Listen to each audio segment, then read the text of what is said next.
السلام علیکم ورحمۃ اللہ وبرکاتہ۔ معزز سامعین، آپ سب کو رجب المرجب کا چاند مبارک ہو۔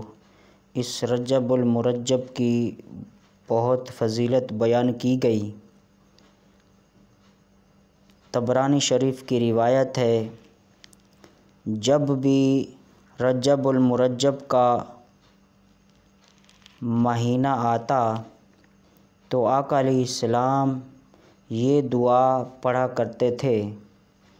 وہ دعا یہ ہے، اللہم بارک لنا فی رجب و شعبان وبلغنا رمضان۔ اس کا ترجمہ یہ ہے، اے اللہ تو ہمارے لیے رجب اور شعبان میں برکتیں عطا فرما اور ہمیں رمضان تک پہنچا۔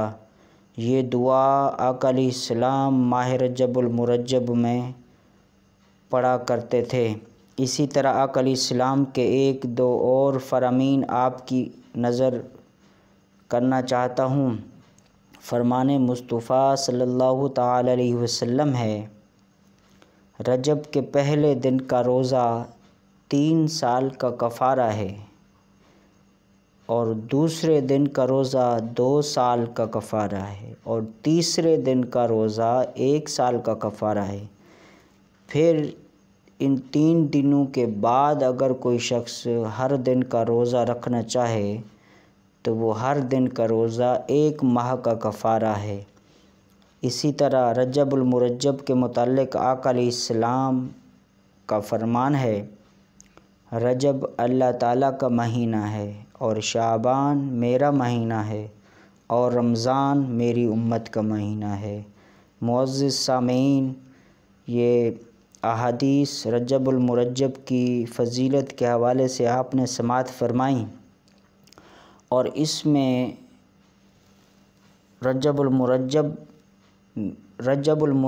میں جو دعا آقا علیہ السلام پڑھا کرتے تھے وہ آپ کے سامنے میں نے پیش کی، اور اسے جب بھی وقت ملے، دن میں، رات میں، صبح و شام میں، تو اس دعا کو آپ خود بھی پڑھیں اور اپنے بچوں کو بھی سکھائیں، تاکہ اللہ رب العزت اس ماہ میں بھی ہمیں برکتیں عطا فرمائے۔ پھر اسی رجب المرجب کے صدقے سے، اس مبارک دعا کے صدقے سے اللہ رب العزت ہمیں رمضان المبارک نصیب فرمائے۔ السلام علیکم۔